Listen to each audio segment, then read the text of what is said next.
staring at stuff like I am insane, but I'm not. Hello, everyone. I am Minister Akala Ka Ma'at, and this is two title, Your Body Hurting and You Don't Know Why. The body keeps the systems score. I just want to welcome everybody here. If you're here for the first time, welcome. If you're watching this later on, welcome. You know, I am, as I said, a minister, but I am also a PhD. I'm a published and awarded peer-reviewed research scientist, and how we make sense of self, health, and environment. I'm also an ordained minister, practical metaphysician, and integrative wellness life alchemist. You know, I have these sort of spaces where I am modifying, you know, just who I am as I evolve in this space, right? For those of you, well, look, power release program and all the like. This is a new endeavor for me in this area, doing this work. I am credentialed, and I've always wanted to find a way to mix, me as a research scientist with this work. I mean, many times, as I talked about in my critical thinking series, that there's something that flies out the window when you become a spiritual guide, in that research and investigation and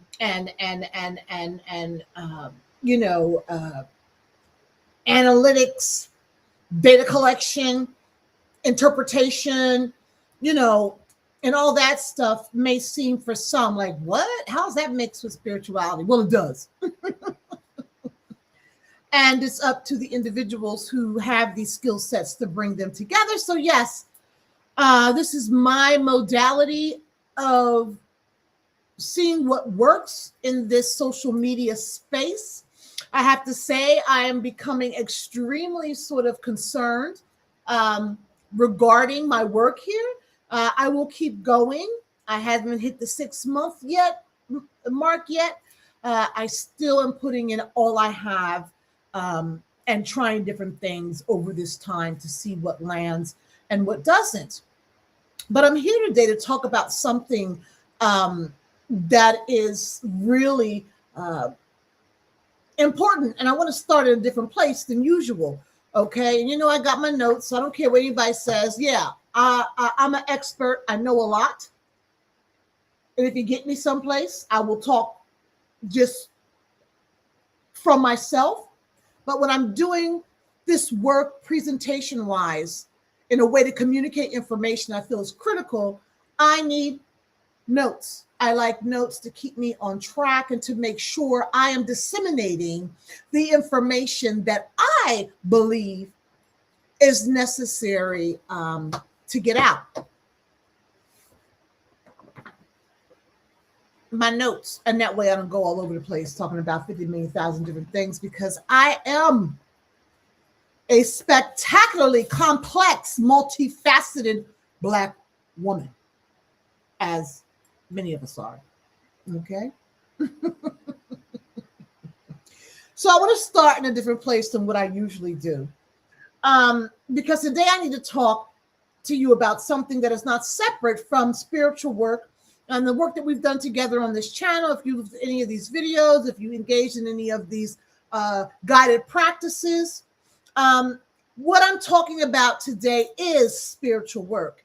It just lives somewhere most of us have been taught to ignore, to overlook. And it lives in the body, like everything that happens to us. Our experience of the world lives in the body. Okay? And we talk a lot on this channel about awakening, about releasing what no longer is serving you and what no longer belongs to you, and recognizing the scarcity pain matrix of fear and choosing not to call that matrix all or the world. That is that. We may feel we need to be participants in that 3D degradation because we haven't been taught any other way. But there is another way, and I'm not getting into that today per se, but there is another way. Okay. And the work that we've done in not choosing that 3D degradation as third dimensional reality degradation and choosing not to operate in that, and the work that we do, the cognitive dimension of it, the spiritual recognition, the practice of opening the fist into an open hand so that change can occur for you in a way that is not gripped in a survival identity and way of being. Okay. And all that work, of course, is absolutely important and real because it does work to change something if you engage in it and if you practice it. Okay. But I have been sitting on a question for a while now. Okay. And that question is this: why, when people do the inner work, when they journal, pray, go to therapy, meditate, when they finally name what they've been carrying, why does the body sometimes not get the message? And yes, we may know why, because we're in a pattern, but there's another level of not getting the message. Why does the jaw stay clenched, right? Why does the chest stay tight? Why does the exhaustion not lift even after you have a revelation? And why does the hypertension stay even after the stress that you believed you were under and believed you released, even after that stress is managed? The power of release has three dimensions. And we talk most often about the cognitive recognition because, like I say, if you can't see and be aware of what's happening within you, what can you release? You can't release what you don't know. So we focus a lot on the cognitive recognition. And we deal with the spiritual in those discussions and definitely in reframing who we are once we release the things that have been perhaps holding us back. Because it's the reclamation of who you actually are in that reframing, that self-sovereignty, that embodied healing, that not being sort of jerked around by what's happening out there, which is really critical to your peace. But today, I want to bring you all the way into the third dimension, into that scarcity pain matrix of fear, the one that lives below thought, below belief, and many times below prayer. And we all know that prayer works. It's scientifically proven. People in my family, your family, pray being covered in the blood of Jesus. Yeah, I used to be in the church, covered by the blood of Jesus, in that fervent prayer, that speaking in a mother tongue. It works. Sometimes, though, the body's still broken. And that's the somatic dimension, the 3D somatic. What is it? The 3 somatic dimension, the body. Okay. Because here is what I learned in my own healing that I'm going to share with you.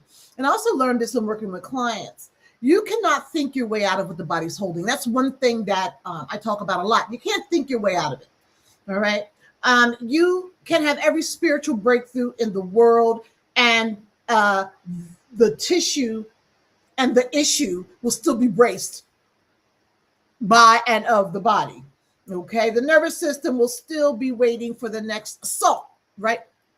What's going to happen? Oh, Lord, I used to live like that. The cortisol will still be elevated before you have had a single reason to be stressed in this day. And I really do want to tell you why. Not as a spiritual metaphor, but as documented, measurable, physiological reality. Okay?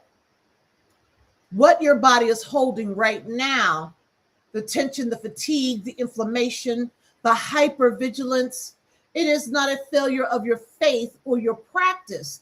It is the record of what your lineage was forced to survive. Okay? It is those data that document that survival score on the body. Okay? Your body is keeping score that was never yours to pay. It was a created, crafted reality that motivated and drove the score your body keeps. And today we're going to read some of that score together. Some of it's my research, and some of it's not.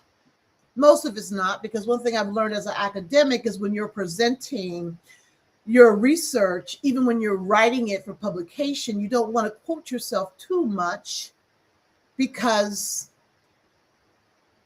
the person's, I'm living in a bottle when there's other people doing this research, and it diminishes the credibility of what you say and what you write.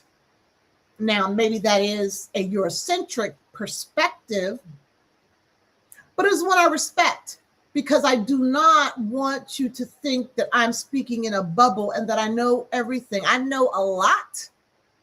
I have a lot of expertise, but that's not everything that I can grab immediately. Okay. All right.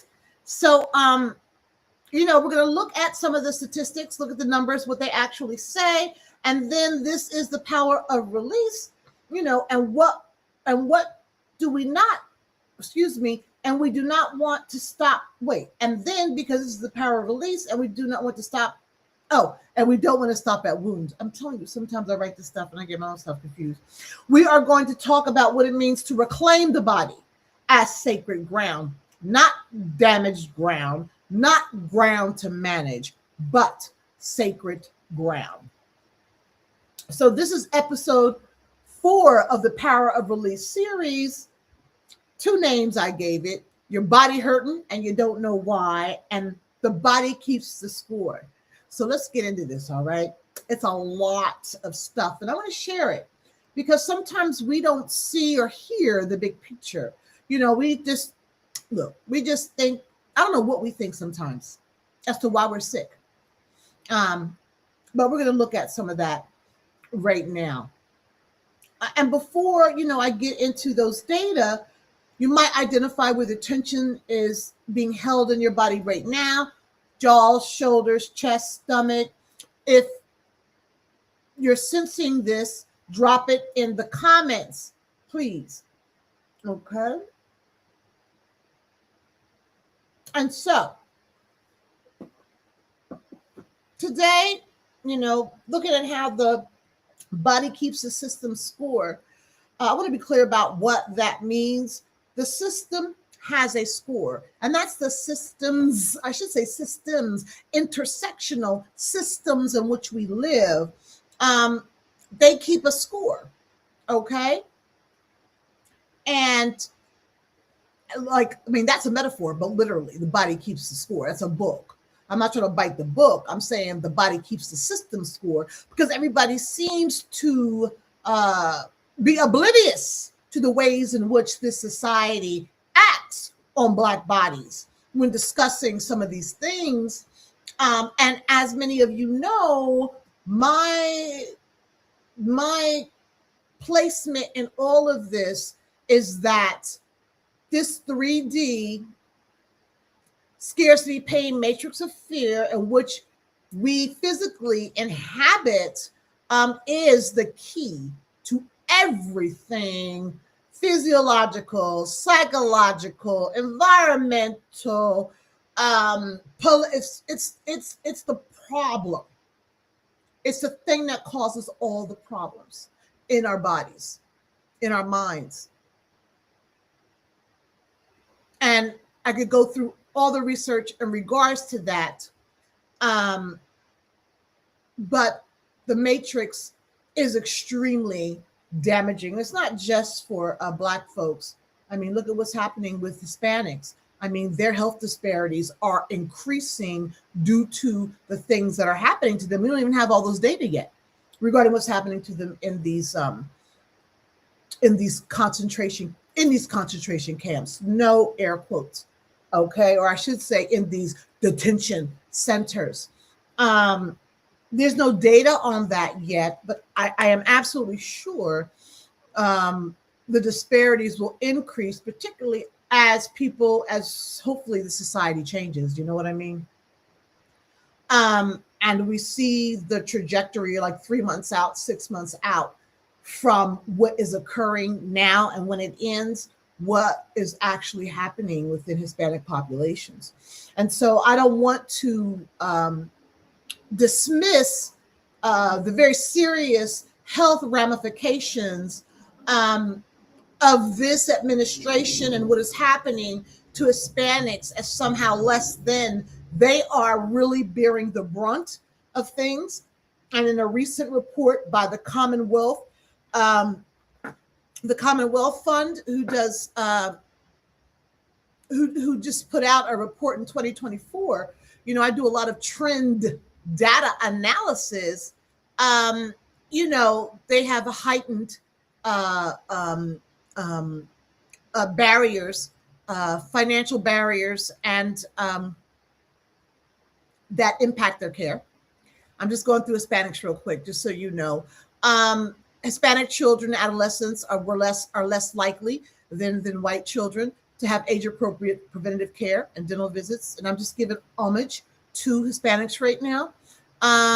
Additionally, we see here that there's increased death, mortality from breast cancer, and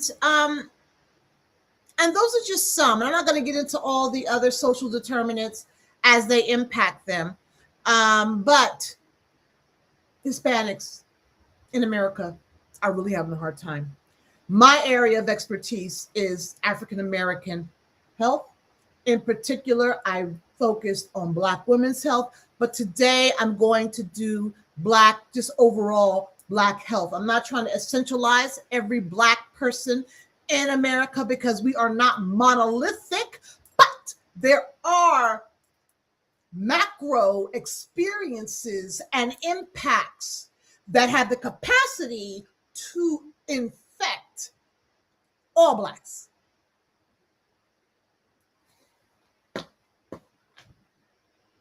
So, starting with the data, not because data is more important than lived experience, but because it sets the scene and it broadens your awareness, that recognition of what is happening. So we're going to talk about cardiovascular disease real quick, and hypertension. And I am making this a comparative sort of analysis, although I hate to put Blacks and Caucasians in a comparative scenario because we can stand on our own, in particular in research. But when I'm trying to make a point about racial health disparities, I need to have sort of a comparison group so you can see the difference. And because this place we live, this American society, seem to take off with populations of African peoples and Caucasians. They can call themselves Europeans or Caucasian, European Americans. They're probably all European Americans. So I may go back and forth between Caucasian. I use Caucasian for a specific purpose. If you want to know why, you might want to reach out and buy my book, Our Retail Hypocrisy, and I will explain that in that book. But Black Americans are 30% more likely to die from heart disease than European Americans, Caucasian Americans. Hypertension affects approximately 56 Black adults, the highest rate of any racial group in the U.S. Black adults develop high blood pressure earlier in life and with greater severity than other groups. Even as overall US life expectancy reached a record high in 2024, Black Americans had higher premature mortality, that's death rate, from preventable, unavoidable, and treatable conditions than every other group in every single state. Not most states, every state. This is the 2026 finding of the Commonwealth Fund State Health Disparities Report, analyzed from 2023 to 2024 national data. And in my own research, I have noted that Black women have the highest prevalence of cardiovascular diseases, yet we occupy probably less than 10% of clinical trials addressing cardiovascular diseases. And that's where the medicine is made, right? That's where we know what works. Black women, and I didn't do the research on men, I focused on Black women. It's like 7%. 7% 7% of these trials have us, or we occupy it at 7%. 7% of these trials. That, considering we need medicine to deal with some of this stuff, and ideally it wouldn't be Western medicine because it's not actually made for our bodies, but you would think that they would be having us in these trials so that they could make medications that were more aligned with our physiology. Because regardless of what the white America wants to tell us, our bodies are not the same. Maternal and infant mortality. This is a huge issue here in America. Black women are 2.6 times, and this is from the CDC 2023 data and National Institutes of Health before Donald Trump got his hands on it. Black women are 2.6 times more likely to die from pregnancy-related causes than white women, regardless of income and education level. Black infants die at twice the rates than Caucasian infants. The gap has not meaningfully closed. It hasn't meaningfully closed in 60 years, no matter what jaws are flapping about, we have to address this, let's do it. It's not being addressed, okay? A Black woman with a college degree has worse maternal outcomes than a white woman who did not finish high school. You hear me?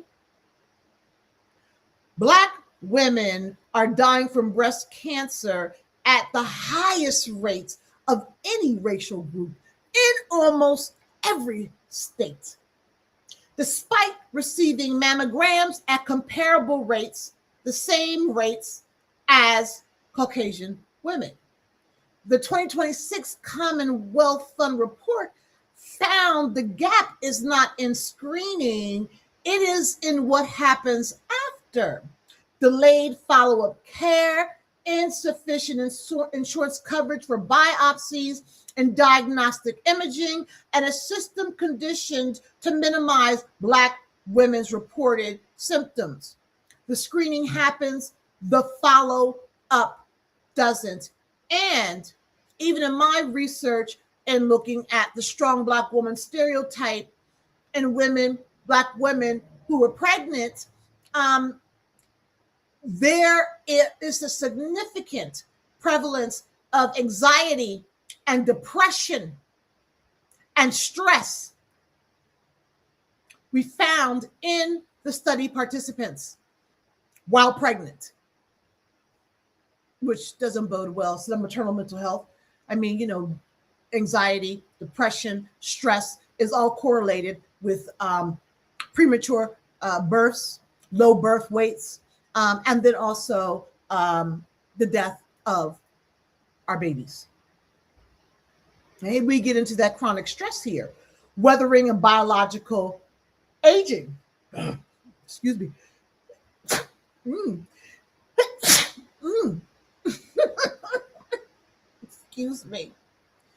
Look, I like Arlene Geronimus's work. She talked about um, the weathering hypothesis. And for those of you who are old heads, you remember that PBS special on Black health where they talked about weathering. Black American bodies show accelerated biological aging due to chronic exposure to racial stress, beginning as early as in the teens. Black Americans carry measurably higher allostatic loads. That is the cumulative physiological burden of chronic stress than Caucasian Americans across every age group. Telomere length, which is very important. Telomere length is in the cells. Okay, telomere length is very critical. It is a marker of cellular aging. You know, now everybody's talking about these anti-aging elixirs, boost the cells, make them healthy. That's not going to dismiss the fact that some of these people taking those supplements are Black. And whether they want to agree with what I'm saying now about racial stress or not, I don't even know how that's working. Maybe it's providing some buffer zone, or maybe it helps rejuvenate. Thing about it is, if you're not dealing with the racial stress, it's going to be a problem with these elixirs to enhance or reduce cellular aging. But telomere length is the marker of cellular aging. It is shorter in Black Americans, consistent with accelerated stress-related aging. Okay. After some coverage gains followed by COVID-19, right? I mean, there was some, some health coverage increases following COVID-19. This Commonwealth Fund 2026 report found that rates of foregoing care due to costs began climbing after 2023. And the groups hit hardest were Black, Hispanic, American Indian, and Alaskan Native adults. The window of improvement is closing. The chronic stress of navigating inaccessible and unaffordable care is not a side note at all to the weathering hypothesis. It is a mechanism that facilitates weathering.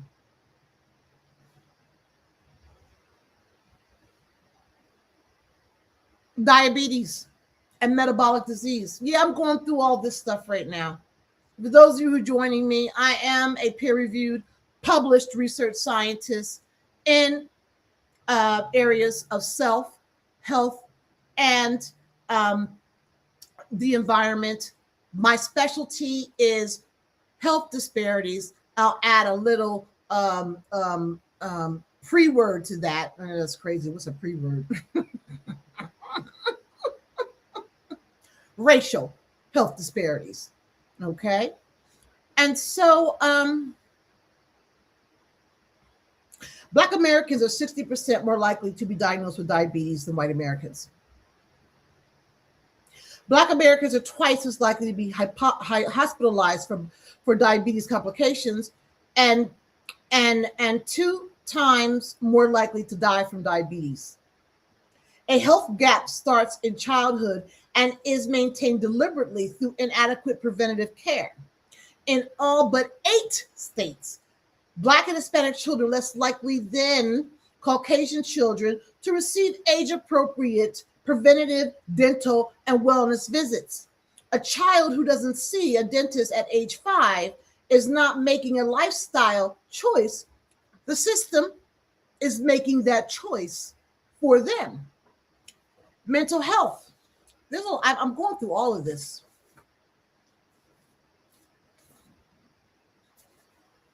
Mental health access. Black Americans 20% more likely to experience serious psychological distress than Caucasian Americans. Only 1 and 3 Black Americans who need mental health services receive them. A treatment gap driven by cost, cultural competency, and historical distrust of medical systems. Racial and ethnic health disparities in access, affordability, and outcomes persist in all 50 states.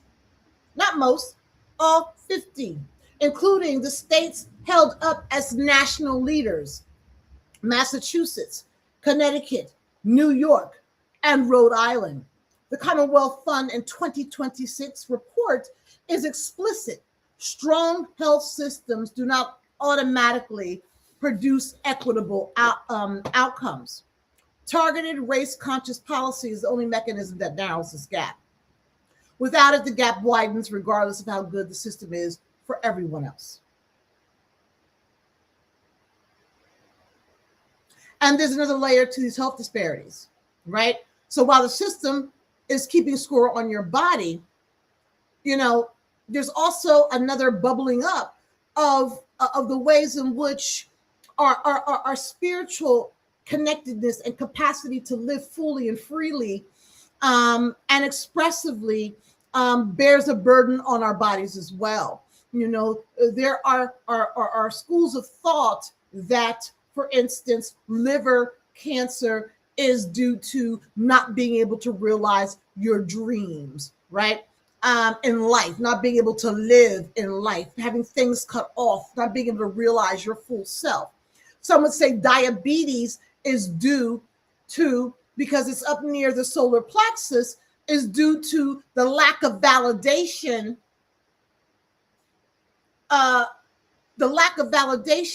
received, an affirmation as to who you are in this world, right? So there's like a double burden whammy here, okay? And I'll get into in another live stream the things that deal with more of a spiritual and self-realization consciousness, and how the lack of self-realization also takes shape. And that lack of self-realization, as I said at the start, this idea that they're not personal problems. These are societally generated ways of being and thinking. This is all society generated. Okay. And I need you to sit with what I said, the numbers, for a moment, because that was pretty heavy. Because what I just described is not a coincidence. It is not genetics. It is not lifestyle. It is the psychological signature of what it costs to be Black in America. Your body is paying the bill that was never yours to pay. First of all, because we didn't ask to come over here. No, we did not. So now let's talk about where those numbers come from, because the data I just read doesn't emerge from nowhere. It has a root. It has an architecture, right? There's a reason why all this is here. All of these stats that sound so horrible, they come from somewhere. They're rooted. And that architecture was built deliberately. Understand? So let me get into the middle passage.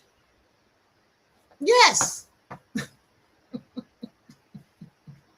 At George Mason University, I occupied a joint position in health communication, African American studies, and women and gender studies. Look, mama over here got a lot happening on top of this head.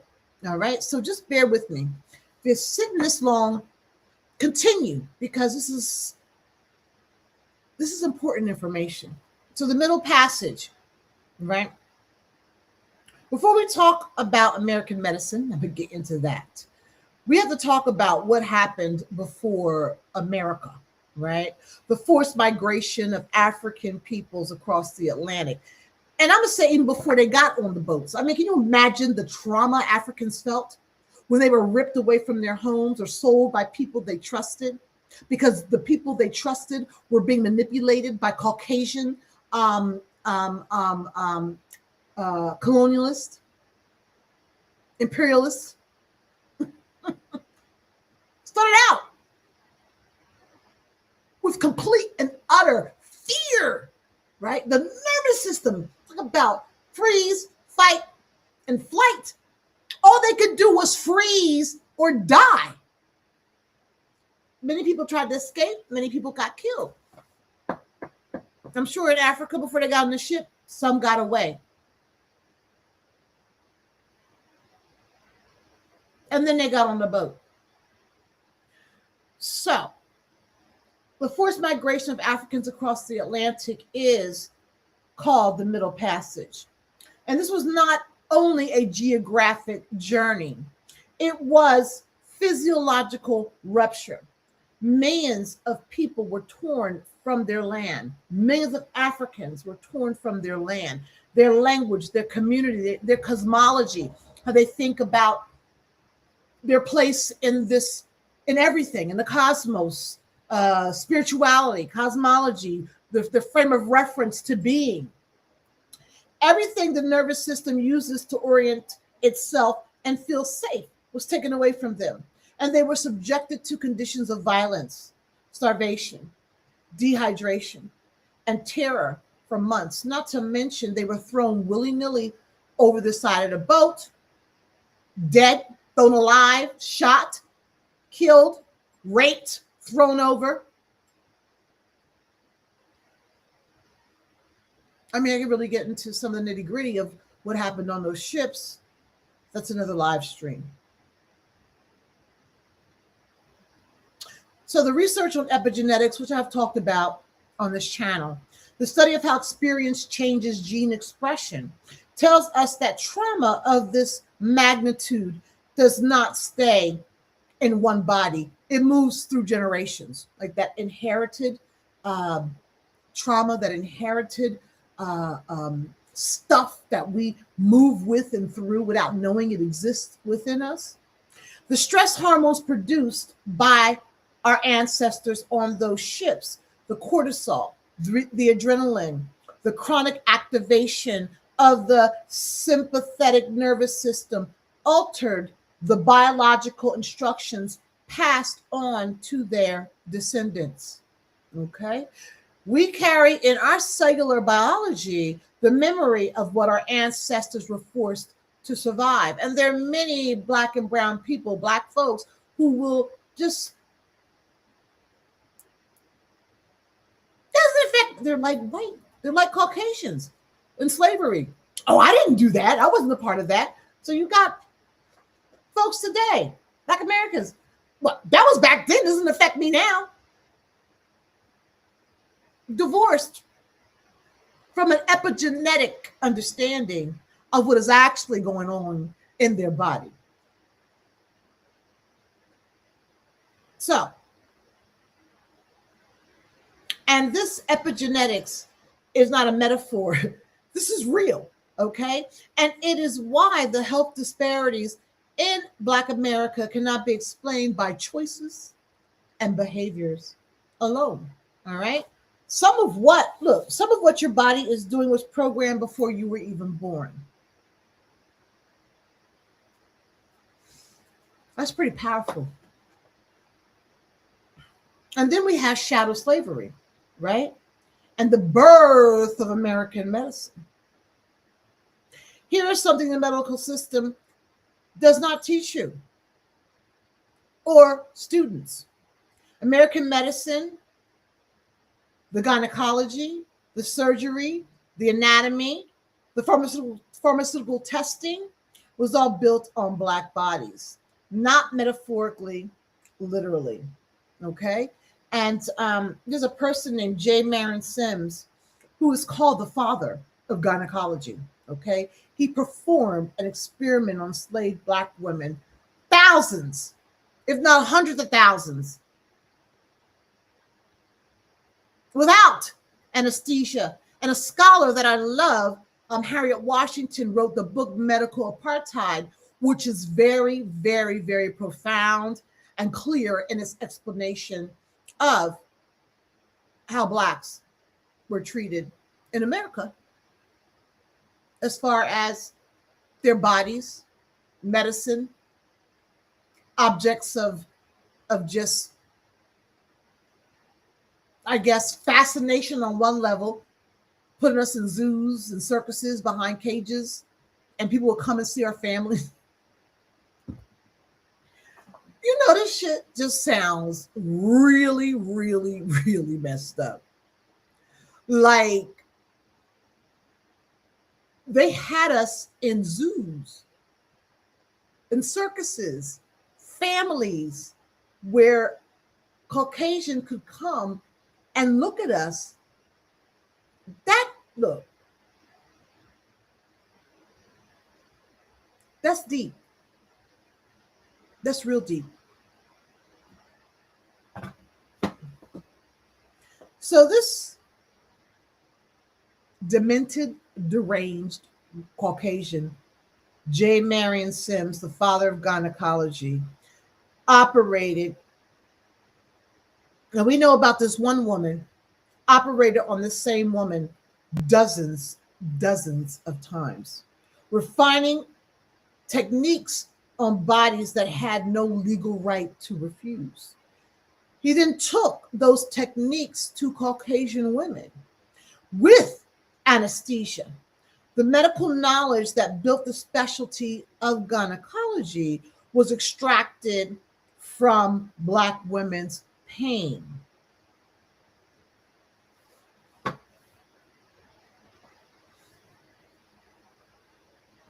Let that sink in for a minute.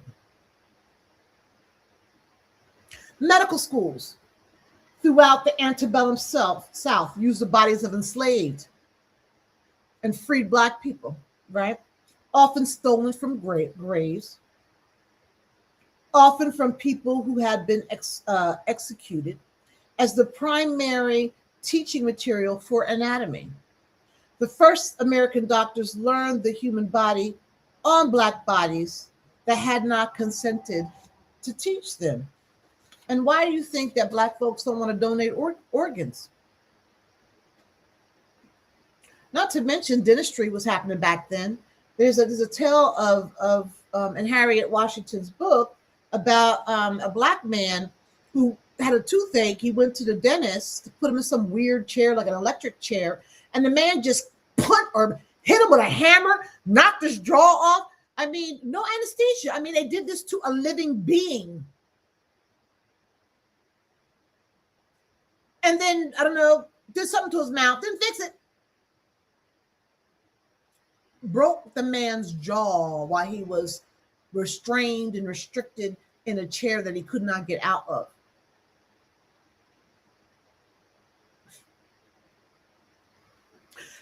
During slavery, a medical pseudoscience was constructed to justify the system. A person named Samuel Cartwright invented fictional diagnosis, and this is the weirdest word, drapetomania. Drapetomania, okay? This was a so-called mental illness that caused enslaved people to run away from their enslavers. So diseases were invented to pathologize resistance. It's like if the enslaved folks did not want to be enslaved, it was because they were crazy. Can you imagine how crazy the person has to be to come up with that pseudoscience? Or the people that conspired to come up with that? Diseases were manufactured. Black people were told their nervous systems were different, and they are. But they were different, that they feel less pain, that they were physiologically suited to labor and suffering. I'm not saying we're different in this way. I'm just saying that all the medicines that are created by pharmaceuticals are tested on predominantly Caucasian folks. And we have other certain things in our bodies that don't resonate with those medications. And so the pseudoscience about, oh, they must be sick if they want to leave the benevolent white master who rapes them, makes them have sex with donkeys and horses, who puts them in hot boxes to roast. Anybody that wants to get away from that must be crazy. That's some insane stuff. But it actually became medical doctrine, and they are still echoing in our healthcare system today. It's not the system, it's you. I've said that so many times in my live streams. It's not the system, it's you. You know what I mean? Just trying to check and see if anybody's here.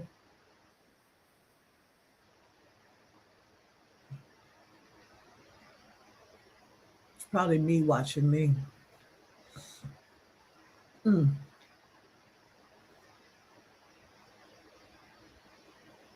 And then we have after the Civil War, when the slaves were freed.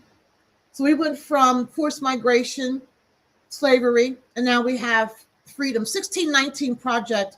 I saw this probably this clip from the 1619 Project probably back in maybe 2015, 2014. I think it came out that long ago.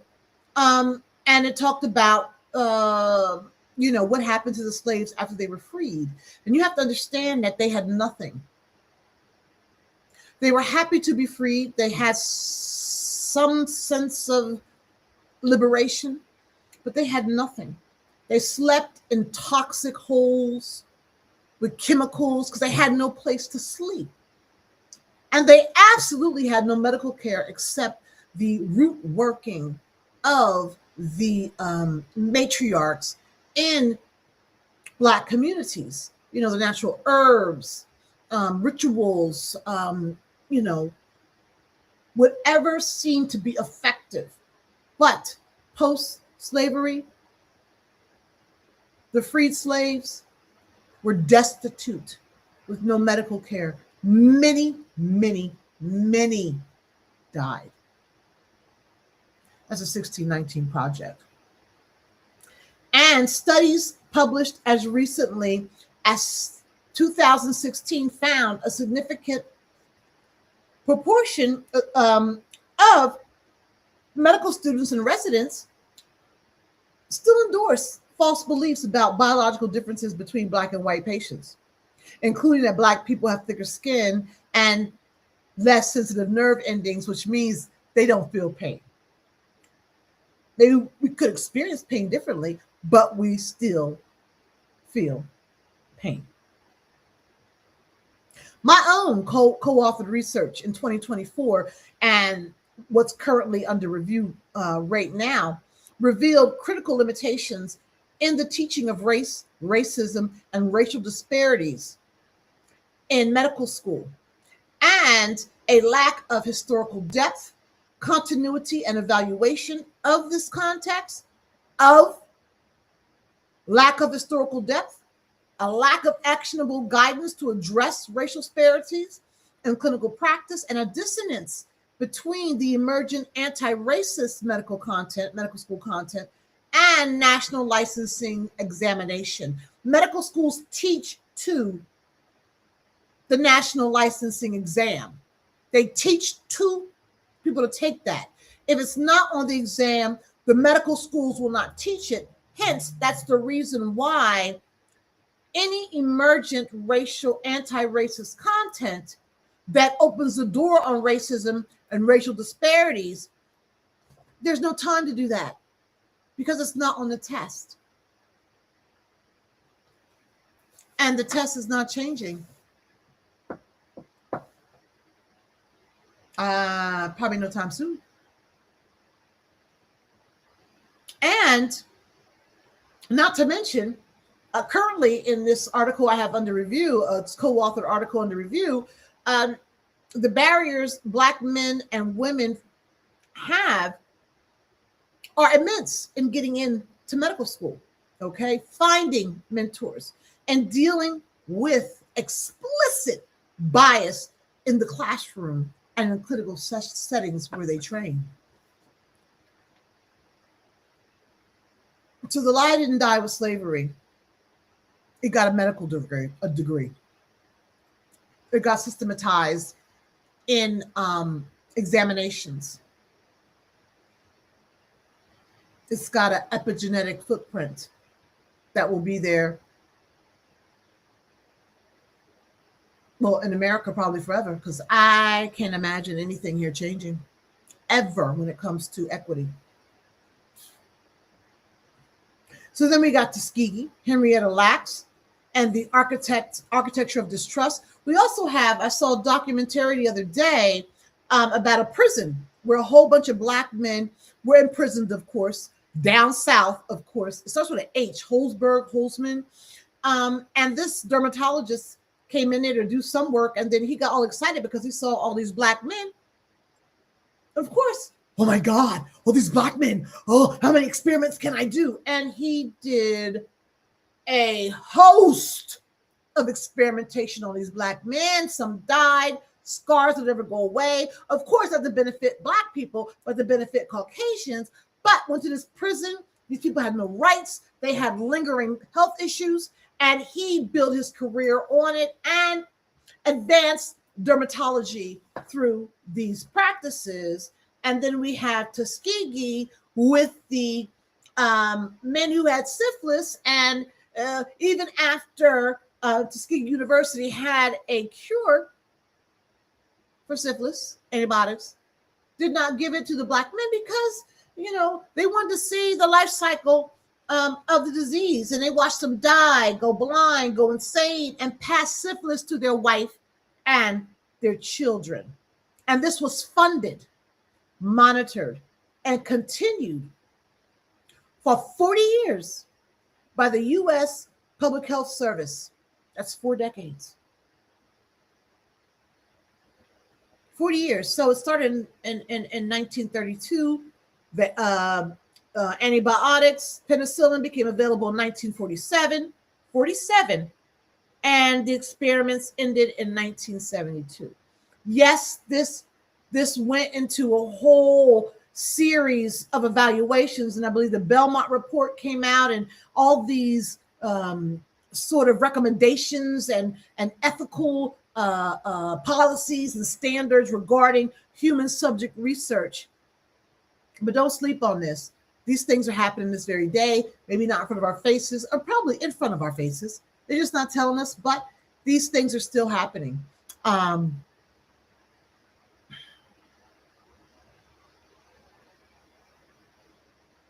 It's insane. In 1951, if you don't know, Henrietta Lacks, there's a movie.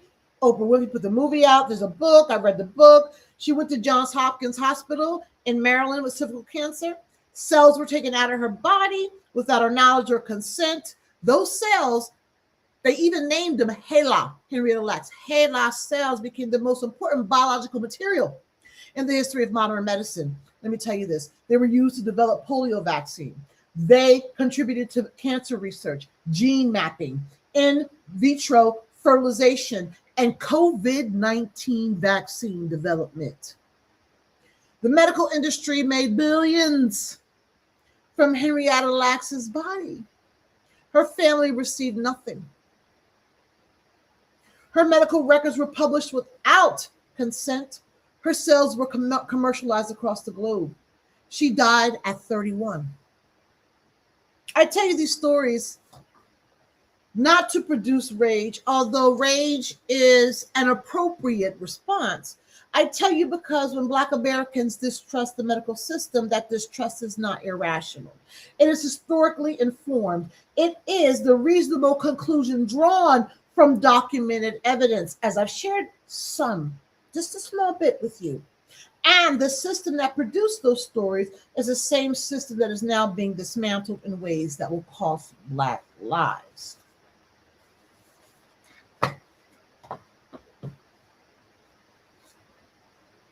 This is a lot of stuff here.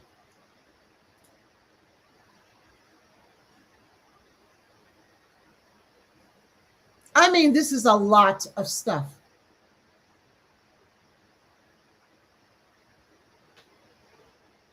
Because Trump has come in and we have a huge challenge. I want to bring it to right now because what I've been describing is history. The assault on Black health is not past tense conversation. It is happening in real time in legislation, in executive orders, in budget cuts, and in the deliberate dismantling of every infrastructure that was built to address racial health disparities and to promote some semblance of health equity. So I'm just not going to get into this. Is a lot. I mean, this is a two-part. This is a two-parter. So Medicaid and healthcare access. Medicaid covers approximately 21% of Black Americans, compared to, yeah, I think that's off. I believe that there are more white Americans on Medicaid than there are Black Americans. But it's 21% of Black Americans. It is the primary health insurance for Black children, low-income Black adults, Black seniors in nursing facilities, and Black people with disabilities. When Medicaid is cut, Black people disproportionately lose healthcare access, full stop.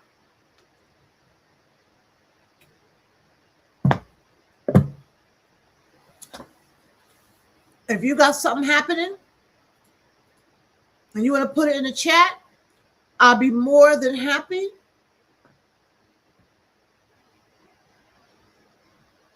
I don't know who these people are.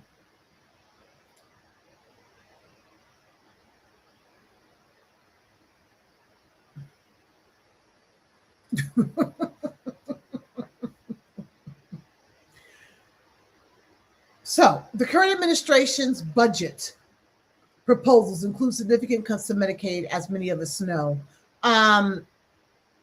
through block grants, which can be problematic, and work requirements designed to reduce enrollment.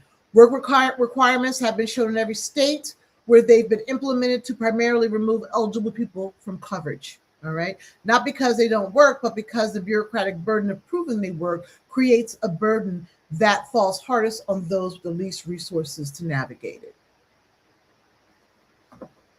Okay. I don't know who these people are.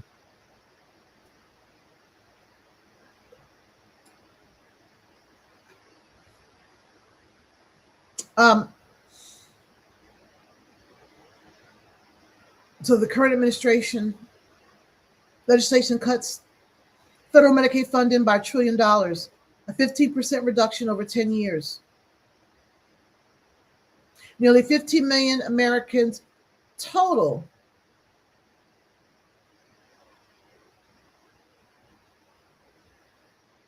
okay, listen.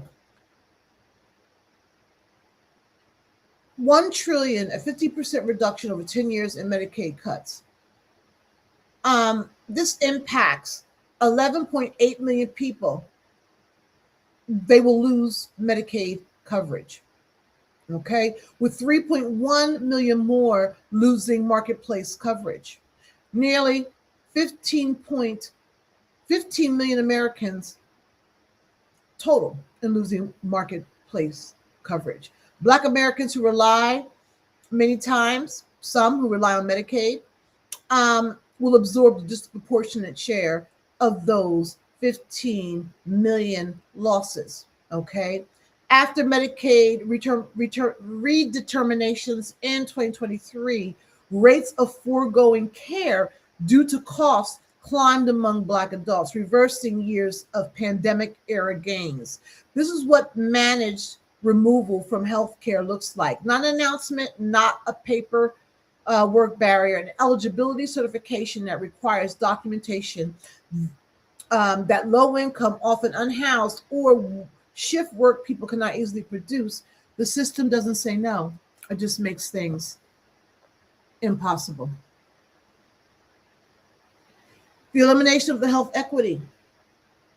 And y'all got to know this because it's happening right here and now. In January 2025, executive orders were signed eliminating diversity, equity, and inclusion programs across the federal government.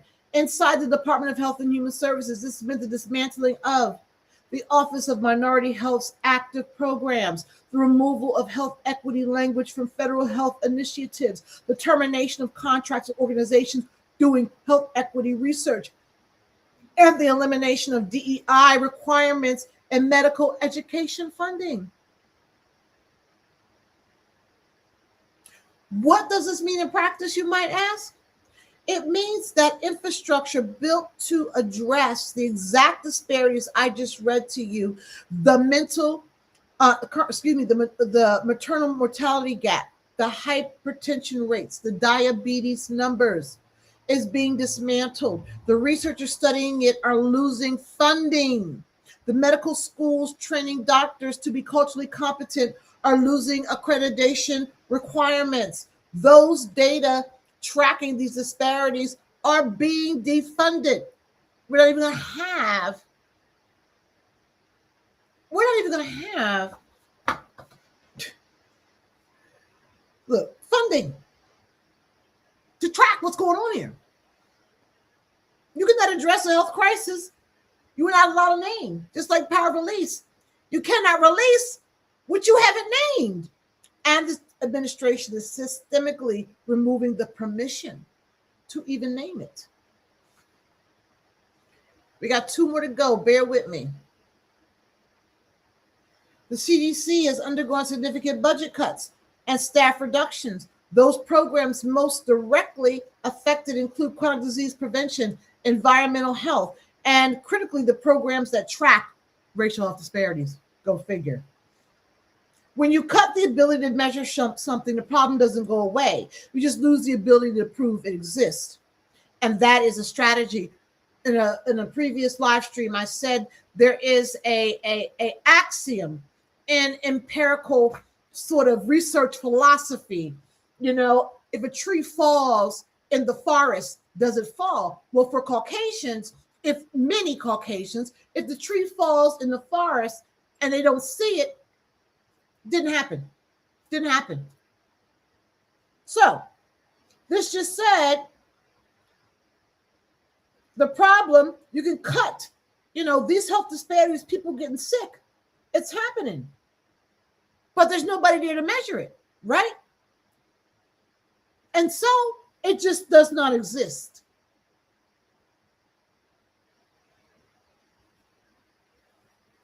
It's crazy time. You cannot fix what you cannot measure.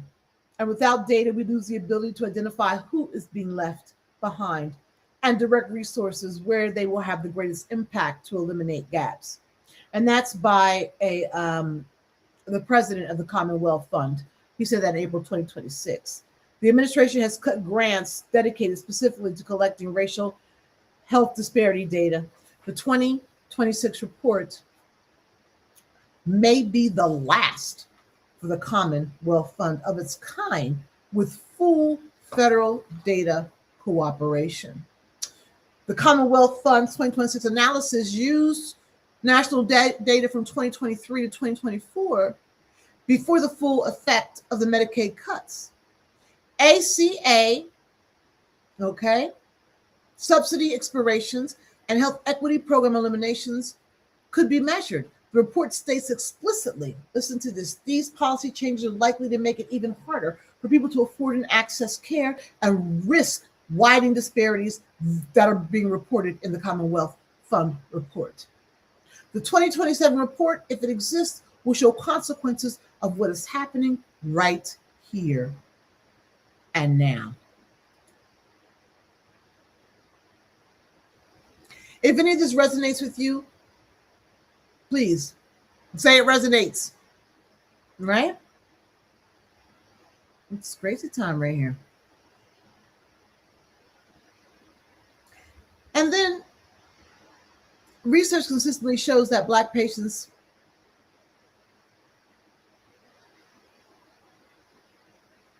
receive better care when they are being cared by Black physicians, although that's not always true, but there's evidence to prove that. The representation of Black doctors in America is approximately 6%, far below the 13% of the population that is Black. Building that pipeline has required deliberate institutional support, scholarships, recruitment, mentorship, retention programs, and the kind of culturally conscious medical education that is that the current administration is actively dismantling through anti-DEI efforts.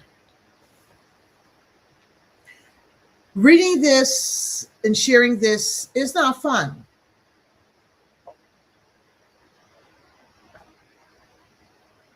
But we need to know. And this is not about ideology. This is about life and death. When Black Americans don't have Black doctors, when cultural competency is not required training, when the history of medical racism is removed from curricula, people die. The policy decisions being made right now at the organizational, state, local, state, and federal levels are not abstract.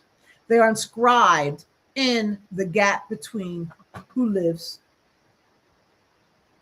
and who doesn't. So, I ask you a question. How has your relationship with the medical system shaped you? Has it shaped how you take care of your body? So, how has your relationship with the medical system shaped how you take care of your body? Please share something in the chats. Now, I want to bring this home because I said a lot and it's like almost an hour and 15 minutes.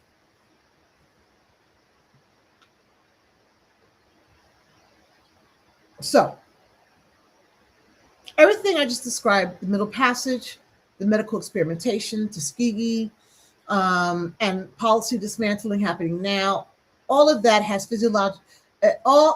a physiological address, right? It is not stored only in the history books. It is stored in tissue, right?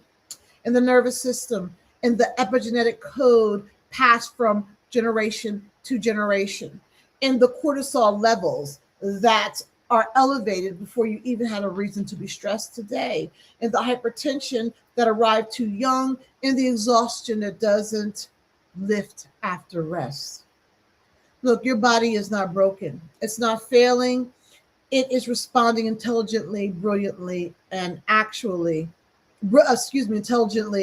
brilliantly to everything it has been asked to carry. All right. The inflammation is protection. The hypervigilance is survival. The inability to fully rest in the nervous system, doing its job in an environment that has never fully felt safe. What those data are telling us and what the history is confirming is this: Black bodies in America have been under a 400-year assault. And they are still here. You are still here. That is not a weakness. That's extraordinary biological resilience. Okay, but resilience that never got to rest becomes disease. All right. And the question the power of release asks is not how do I manage what my body is holding? The question is how do I help put it down?